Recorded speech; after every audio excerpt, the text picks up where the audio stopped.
오늘 말씀 창세기 11장 1절로 9절 말씀 가지고 바벨탑과 코로나19라는 말씀 가지고 함께 은혜를 나누고자 합니다.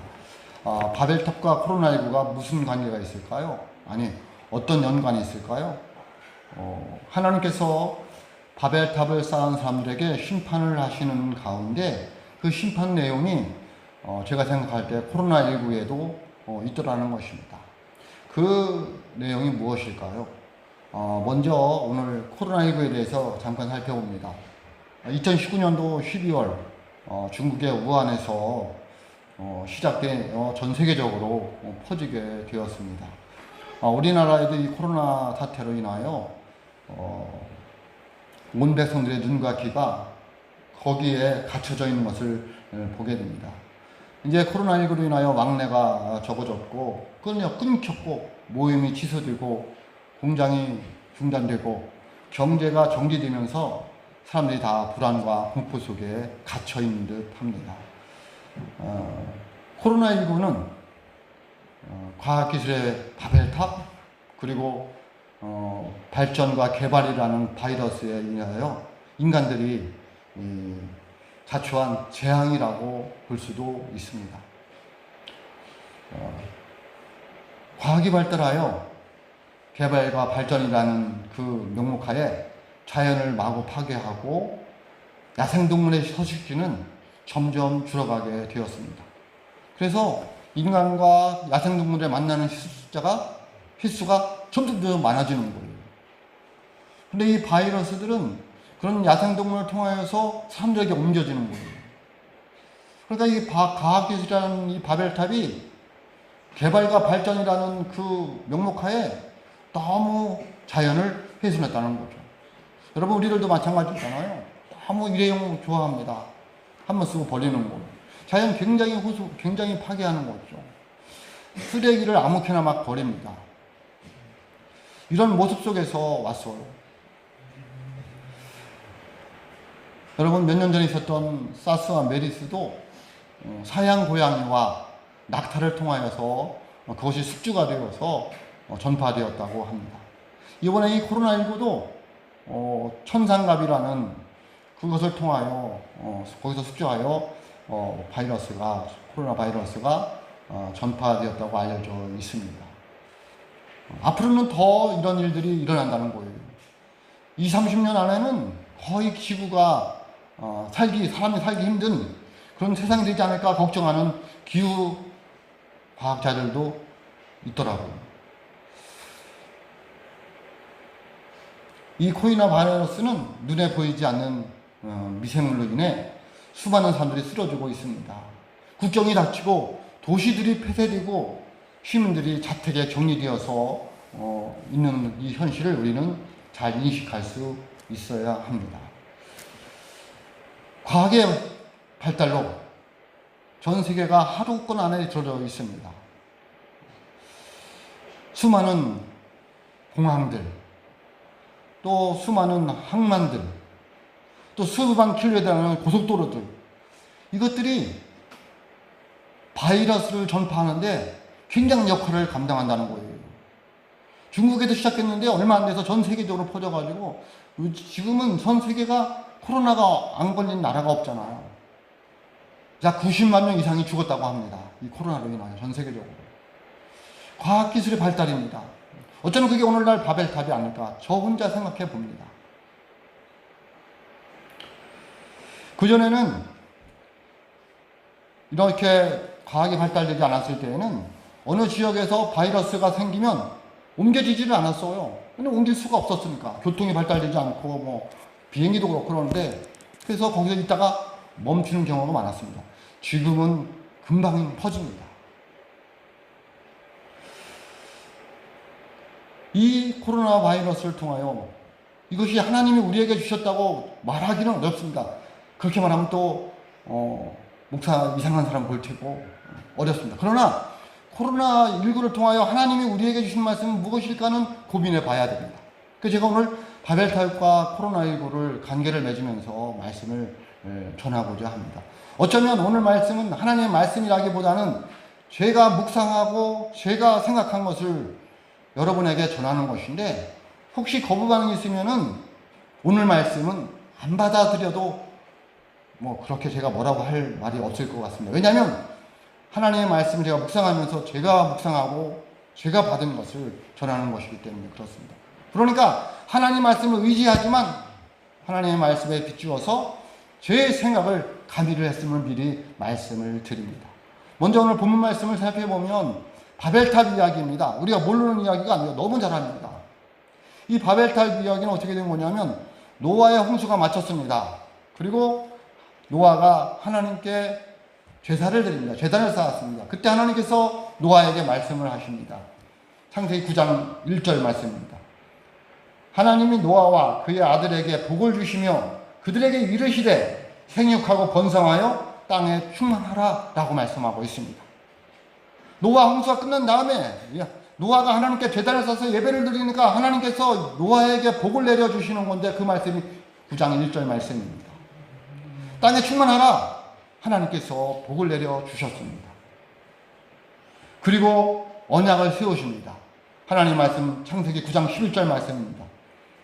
내가 너희와 언약을 세우리니 다시는 모든 생물을 홍수로 멸하지 아니할 것이다. 땅을 멸할 홍수가 다시 있지 아니하리라 라고 말씀하시고 그 증표로 무지개를 약속하셨습니다. 창세기 9장 13절 말씀입니다. 내가 내 무지개를 구름 속에 두었나니 이것이 나와 세상 사이의 언약의 증거니라.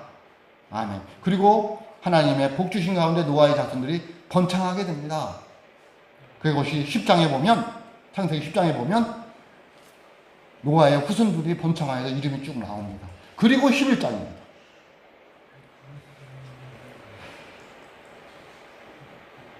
그들은 너무너무 행복했습니다.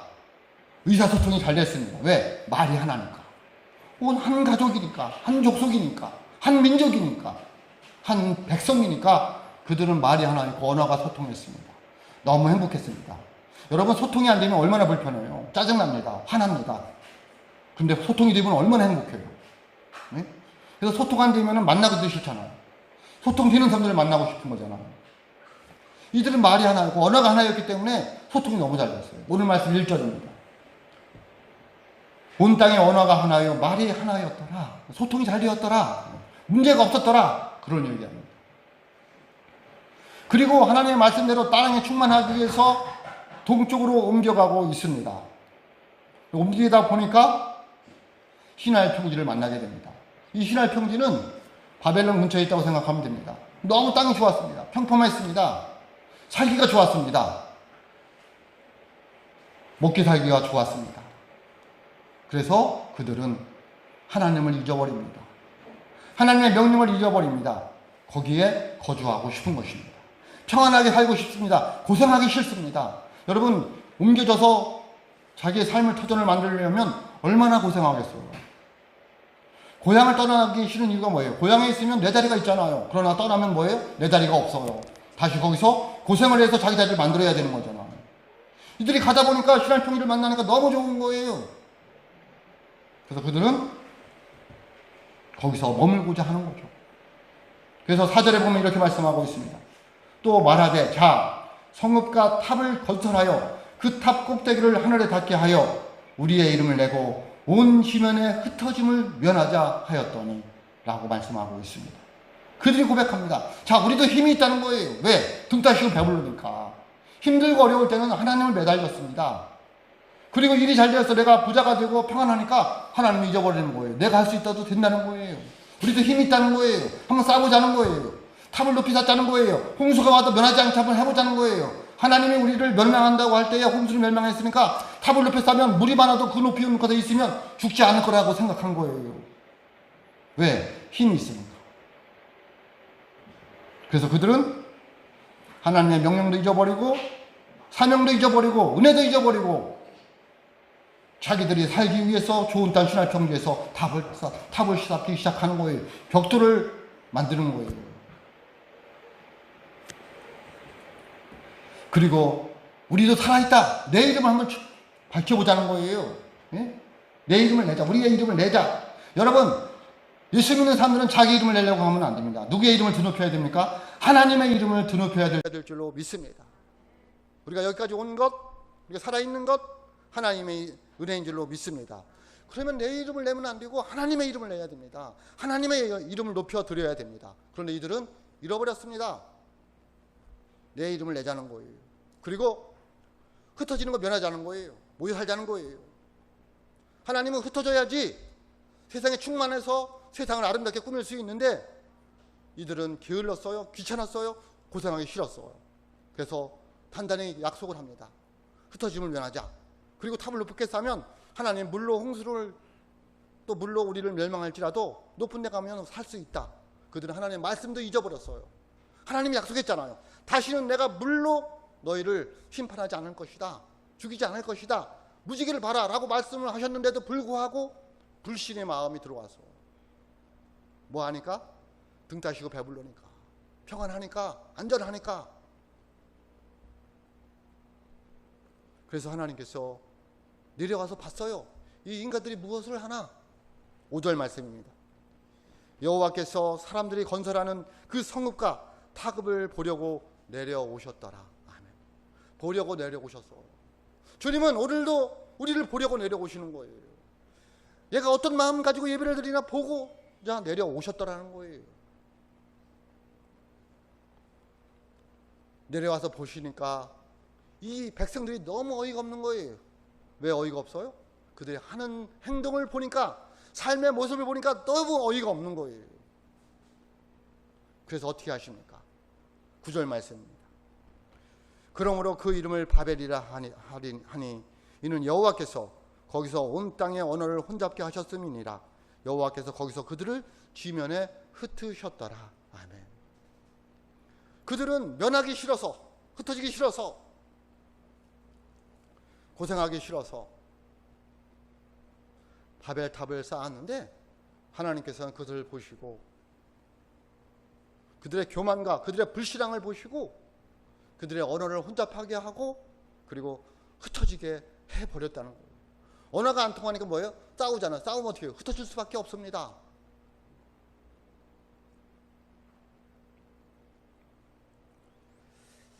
여러분, 이 바벨이라는 뜻이 무엇이냐면 바벨론을 의미하고 있지만 그 속에는 헛소리라는 의미가 담겨져 있어요.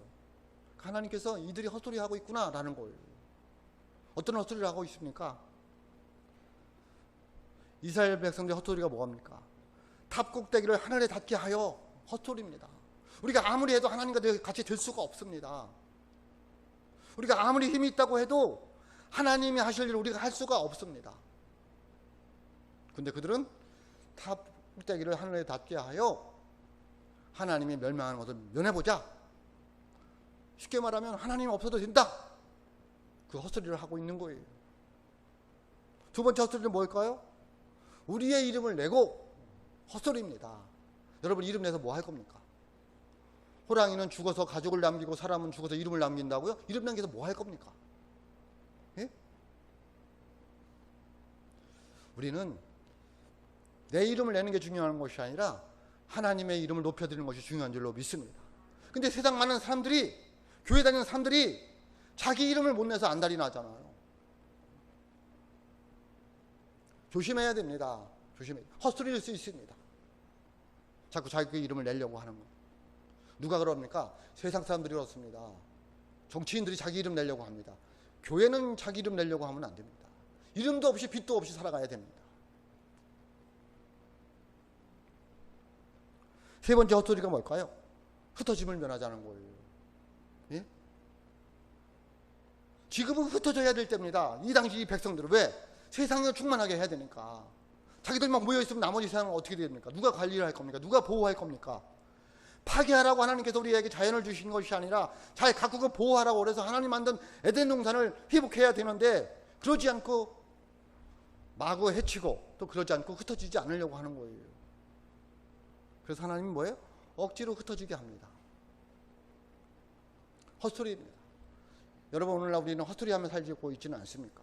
나는 하나님 없어도 돼. 돈이면 다야. 나 건강하거든. 나 먹고 살면 하거든. 헛소리일 수 있습니다. 하나님이 어느 살 언제 어떻게 불러갈 수도 있습니다. 하나님을 두려워하시길 주님의 이름으로 축복합니다.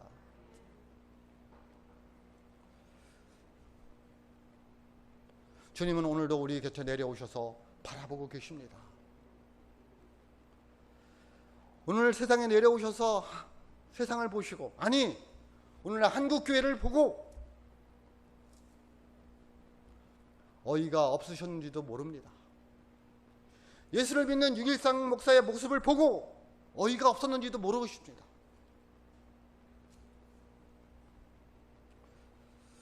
그래서 하나님께서 꼭 코로나19를 보내주시지 않았지만 우리는 그 코로나19를 통하여 깨달아야 합니다. 코로나19로 소통이 되지 않게 되었습니다. 말이 통하지 않습니다. 세상과 교회가 소통이 되지 않고 반목 현상에 있습니다. 교회와 교회 간에 소통이 안 됩니다. 어떤 교회는 비대면 예배를 드려야 한다. 또 어떤 교회는 죽어도 대면 예배를 드려야 한다. 서로 갈등하고 있습니다. 대면 예배를 드리는 교회는 비대면 다니는 교회를 뭐라고 하고, 비대면 예배를 드리는 교회는 대면 예배 드리는 교회를 뭐라고 합니다. 목사와 성도가 소통이 안 됩니다. 어떤 성도들은 이런 시국에 예배를 드린다고 목사를 뭐라고 합니다. 또 목사는 믿음이 없어서 교회에 안 나온다고 뭐라고 합니다. 소통이 안 됩니다.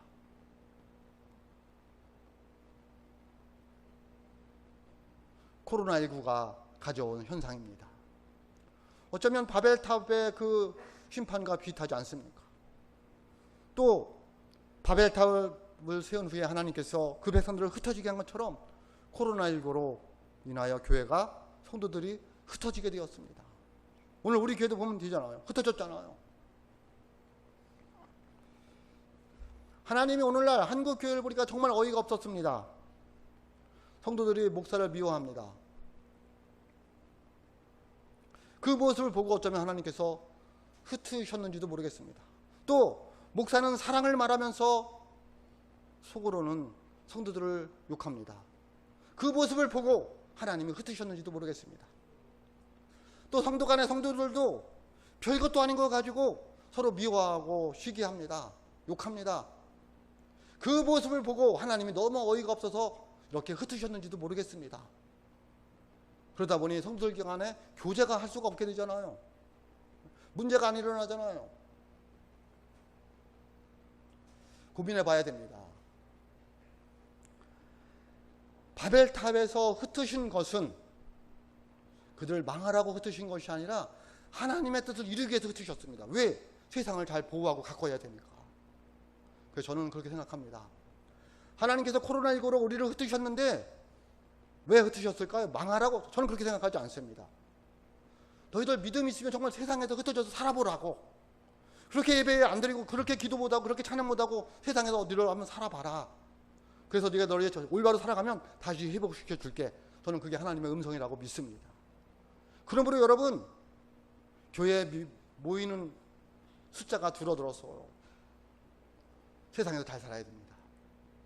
흩어진 자리에서 다시 한번 예수님을 믿는 삶을 살아갈 수 있기를 주님의 이름으로 축복합니다. 정말 의기입니다. 우리는 이러한 의기 속에서, 이런 상황 속에서 어떻게 대처해야 할까요? 첫째, 하나님만 의지하고 기도해야 됩니다. 오늘 우리에게 주시는 하나님의 말씀 3절입니다. 서로 말하되 자 벽돌을 만들어 견고히 굽자 하고 이에 벽돌로 돌을 대신하며 역청으로 진흙을 대신하고 라고 말씀하고 있습니다. 그들은 전혀 하나님을 의지하지 않습니다. 하나님이 복을 내려주신다고 약속을 했고 멸망하지 않는다고 약속을 했는데도 불구하고 그들은 하나님을 의식하지 않습니다. 믿지 않습니다. 의지하지 않습니다. 자기 힘으로 해보려고 합니다. 벽돌을 굳게 굽자는 거예요. 단단히 굽자는 거예요. 우리 할 수 있지 않느냐 하는 거예요. 하나님을 의지하지 않습니다. 그 탑을 쌓는 것이 잘못된 것이 아니라 그 탑을 쌓는 동기가 잘못된 거예요. 왜? 거기 하나님이 없다는 거예요. 하나님을 의지하고 하나님이 주는 힘으로 해야 되는데 하나님은 없고 인본 중심으로 가는 거예요. 사람 중심으로 가는 거예요. 자기 중심으로 가는 거예요. 하나님이 기뻐하지 않습니다. 오늘날 우리들의 모습을 봐야 됩니다. 정말 하나님을 믿습니까? 정말 예수님을 나의 구주로 믿습니까? 그러면 우리들의 삶은 바뀌어야 됩니다. 내가가 아니라 주님이 주님으로 바뀌어야 될 줄로 믿습니다. 주어가 바뀌어야 됩니다.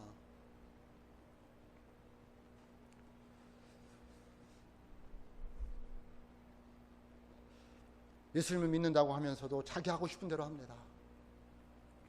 예수님을 믿는다고 하면서도 자기 힘으로 능력으로 묻어주든지 할 수 있다고 생각을 합니다. 그러면 안 됩니다. 하나님을 의지해야 됩니다. 하나님을 의지한다는 것은 하나님께 기도한다는 것과 같습니다. 하나님을 의지하지 않는 사람들은 기도하지 않습니다. 왜? 내 이름으로 할 수 있다고 생각하니까. 나도 충분히 할 수 있다고 생각하니까 기도하지 않습니다. 내가 누군데 기도하지 않습니다. 그런데 하나님을 의지하는 사람들은 하나님이 도와주셔야 돼.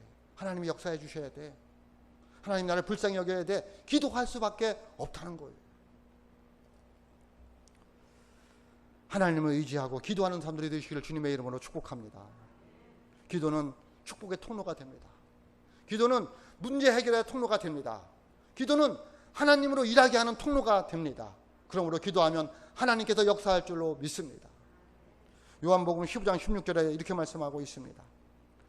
너희가 나를 택한 것이 아니요 내가 너희를 택하여 세웠나니 이는 너희로 가서 열매를 맺게 하고 또 너희 열매가 항상 있게 하여 내 이름으로 아버지께 무엇을 구하든지 다 받게 하려 함이라. 아멘.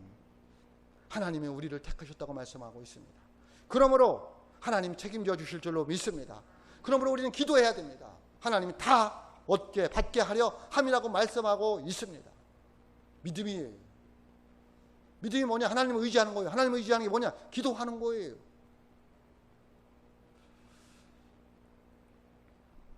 우리는 하나님을 의지하고 기도해야 될 줄로 믿습니다.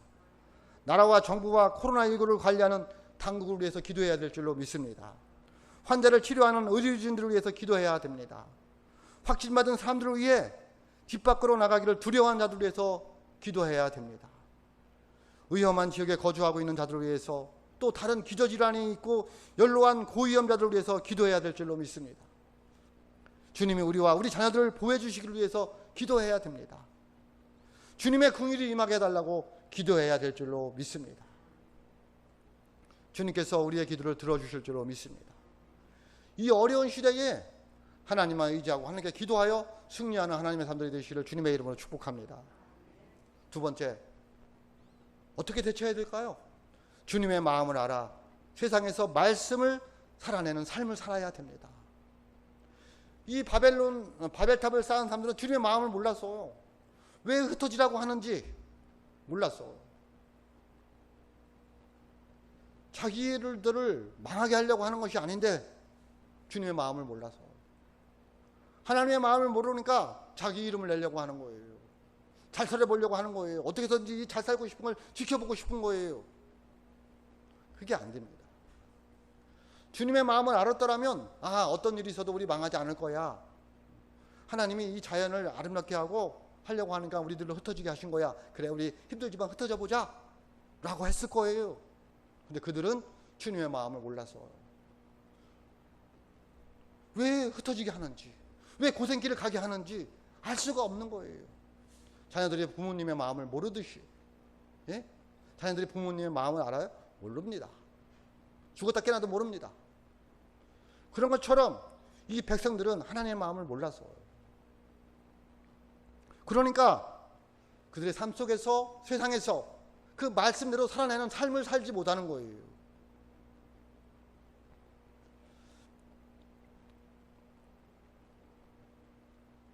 우리는 주님의 마음을 얼마나 알고 있습니까? 저와 여러분은 주님의 마음을 알고는 있습니까? 하나님께서 우리 교회에게 원하시는 것은 무엇일까요? 주님이 나에게 원하는 것은 무엇일까요? 그거를 한다면 주님의 마음을 아는 것입니다.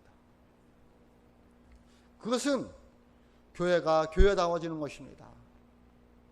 교회가 교회다워진다는 것은 교회가 세상에 빛이 되어 주는 것입니다. 여러분, 우리가 신앙생활하면서 교회에 와서 빛이 되어서는 안 됩니다. 교회에 와서 빛은 주님입니다. 그래서 우리가 주님을 바라보는 것입니다. 성도들은 교회에 와서 빛이 아니라 교회에 와서 빛 되신 주님을 바라보고 그 빛 되신 주님을 세상에 가서 비춰주는 빛이 되어야 되는 겁니다. 근데 우리는 교회에 와서 빛이 되려고 합니다. 교회에 와서 신앙생활 잘하려고 합니다. 아닙니다. 세상에 나가서 신앙생활을 잘해야 됩니다.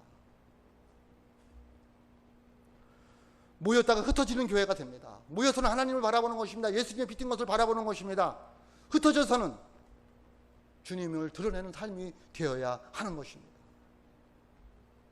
그것이 주님의 마음을 알아가는 것입니다. 그러기 위해서는, 세상에서 내가 말씀을 살아내기 위해서는 능력을 받아야 됩니다. 여러분, 능력을 받아주시기를 주님의 이름으로 축복합니다.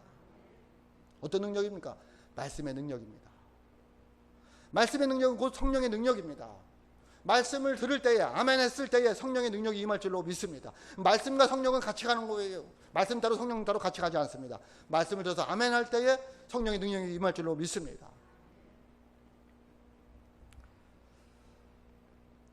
사도행전 10장 44절에 보면 이렇게 말씀하고 있습니다. 베드로가 이 말을 할 때에 성령이 말씀을 듣는 모든 사람들에게 내려오시니 라고 말씀하고 있습니다. 성령이 말씀을 듣는 사람에게 내려와서, 그러니까 아멘 할 때에 성령이 임하더라는 거예요. 성령이 임하니까 능력을 받아서 세상에서 하나님의 말씀을 살아내는 능력이 있더라는 거예요. 오늘날 말씀의 능력이 약해졌습니다. 왜? 성도들이 아멘을 안 합니다. 왜 안 할까요? 자기에게 거슬립니다. 자기에게 맞는 말만 아멘을 합니다. 능력이 임하지 않습니다. 하나님의 말씀에 아멘을 해야 될 줄로 믿습니다. 성령이 임할 줄로 믿습니다. 그래야지 세상에 나가서 야성이 생기는 거예요. 신앙적 야성이 있어야 됩니다. 이 야성은 뭐예요? 잡초근성이에요. 어디든지 살아남는 거예요. 나는 세상에서 예수 믿는 사람이다 당당하게 외치는 거예요. 손해를 봐도 외치는 거예요. 더 나아가서 죽음이 내 앞에 있어도 나는 예수 믿는 사람이다라고 외칠 수 있는 야성이 있어야 된다는 거예요. 없어요. 조금만 손해될 것 같으면 나는 교회 안 다니는 사람 취급을, 행동을 합니다. 목사 아닌 것처럼 말을 합니다. 야성이 없어.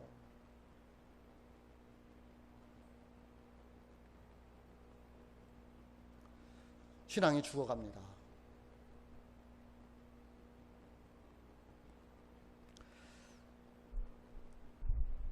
성령의 능력을 받아서 세상에서 말씀을 살아내는 하나님의 사람들이 될 수 있기를 주님의 이름으로 축복합니다. 이 어려운 상황에 어떻게 대처하면 될까요? 세 번째입니다.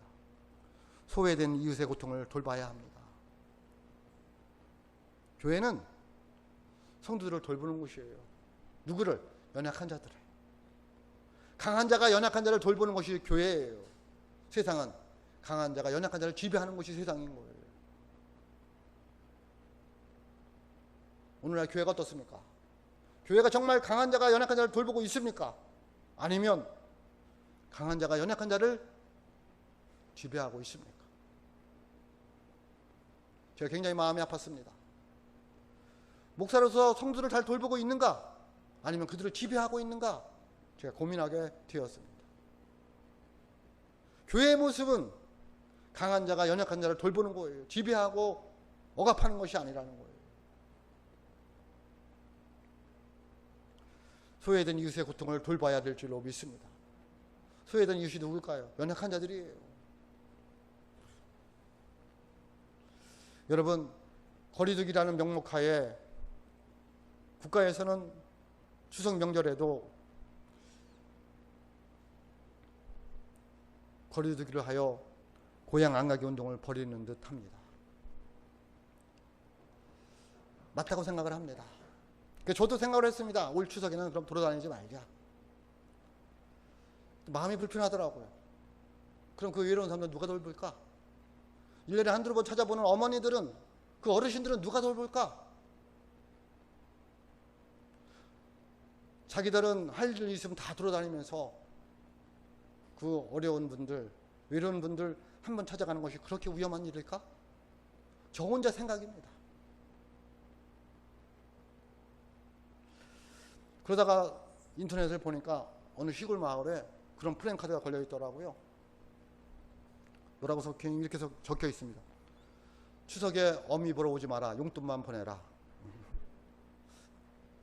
용돈만 보내면 엄마의 외로움이 해결되는 걸까요?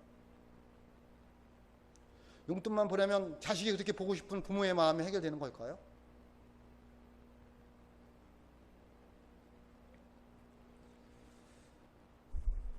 또 실제로 코로나19를 걸렸거나 그리고 치료돼서 나왔거나 그리고 코로나19 걸린 사람 옆에 있어서 자가격리한 사람들의 얘기를 들어보면 굉장히 힘들다는 거예요. 자기를 무슨 짐승무듯 한다는 거예요. 사람들이 꺼리끼더라는 거예요. 너무 힘들다는 거예요. 바라보는 눈빛이 너무 이상하게 바라본다는 거예요. 그 모습이 우리들의 모습은 아니냐는 거예요. 그들도 우리의 사람, 우리와 같은 사람인데 코로나19 걸렸다고 사람 취급도 안 하고 꺼리끼게 돼요. 저도 길거리 가다가 마스크 안 쓴 사람 지나가면 굉장히 꺼리기 비켜요. 네? 아, 이거 목사가 이러면 안 되는데? 그런데도 그렇더라고요.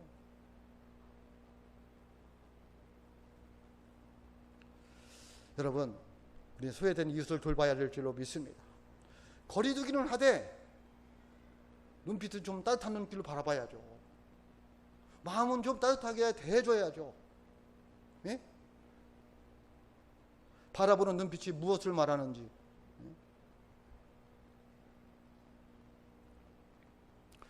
이 시대에 우리는 한 친구 갖기 운동, 179 운동을 벌이고 있습니다. 적절한 운동이라고 생각을 합니다. 힘들고 어려운 분들 마음에 품었으면 좋겠습니다. 이 코로나19로 인하여 신앙이 떨어진 분들 마음에 품었으면 좋겠습니다. 그들에게 따뜻한 마음 가지고 대할 수 있기를 주님의 이름으로 축복합니다. 그것이 사랑입니다. 그것이 예수님의 그 사랑입니다. 십자가의 그 사랑입니다. 우리에게 그 사랑이 있느냐는 거예요. 예수님의 그 사랑이 저와 여러분의 마음에 있기를 주님의 이름으로 축복합니다. 요한복음 15장 17절에 보면 이렇게 말씀하고 있습니다. 내가 이것을 너희에게 명함은 너희로 서로 사랑하게 하려 함이라. 아멘. 여러분 이웃을 사랑할 수 있기를 주님의 이름으로 축복합니다.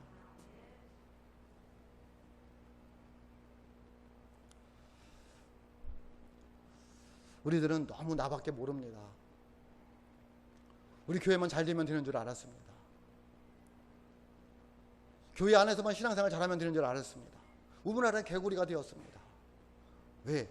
야성이 없어요. 좀 어려운 교회를 돌볼 수 있는 교회가 되어야 됩니다. 나보다 어려운 사람들이 있으면 그들을 불쌍히 여길 수 있는 마음이 있어야 됩니다. 우리 교회만 잘 되면 되는 것이 아니라 다른 교회도 다 잘 돼야 될 줄로 믿습니다. 그런 마음이 있어야 돼요. 우리 목사님만 최고입니까? 저는 그렇게 생각하지 않아요. 여러분들이 최고라고 생각하지도 않겠지만은 예? 다른 교회 목사님들도 훌륭한 거예요. 저는 개인적으로 개척교회, 시골교회에서 성실히 목회하는 목사님들이 굉장히 훌륭한 분들이라고 생각을 해요. 정말로. 근데 우리는 우리밖에 모릅니다. 나, 우리 가정, 우리 교회, 우리나라. 코로나19가 올 수밖에 없는 것 같아요. 흩어져서 어떻게 하라고? 더 힘들고 어려운 분들 돌아보라고. 정말 세상에서 믿음으로 살아보라고. 소외된 사람들 한번 사랑해보라고 주님이 저와 여러분을 흩어주는 줄로 믿습니다. 그렇게 살아갈 때 하나님께서 우리를 다시 회복시켜 주실 줄로 믿습니다. 요한복음 13장 34절 35절입니다. 새 계명을 너희에게 주노니 서로 사랑하라. 내가 너희를 사랑한 것 같이 너희도 서로 사랑하라. 너희가 서로 사랑하면 이로써 모든 사람이 너희가 내 제자인 줄 알리라. 아멘. 여러분, 우리가 사랑해야 될 사람이 멀리 있지 않습니다. 우리 가족입니다. 우리 교인입니다. 내가 늘 만나는 사람들입니다. 사랑할 수 있지 않을까요?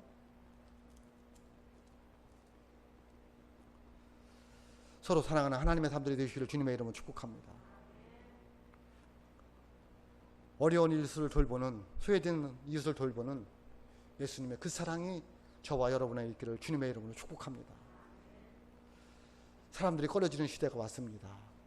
모이기 힘든 시대가 왔습니다.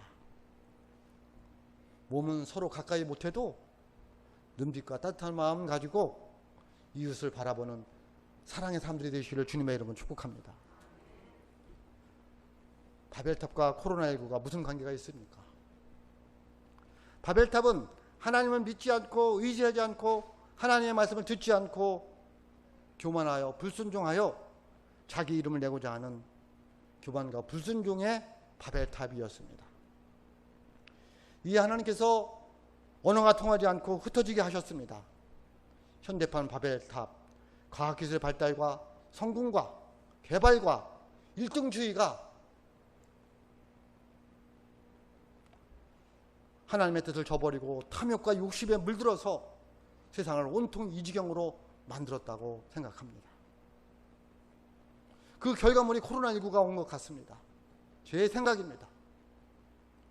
어떻게 해야 될까요? 다시 하나님을 의지하고 기도해야 될 줄로 믿습니다. 하나님의 마음, 하나님 아버지의 마음을 잘 알아서 세상에서 하나님의 말씀을 살아내는 은혜가 있어야 될 줄로 믿습니다. 소외되고 어려운 사람들 사랑을 가지고 예수님의 십자가의 그 사랑을 가지고 돌봐야 할 줄로 믿습니다. 그래서 이 코로나19를 잘 이기고 하나님의 은혜가 하나님의 복이 다시 임하는 저와 여러분의 삶이 되시기를 주님의 이름으로 축복합니다. 기도하겠습니다. 하나님 아버지,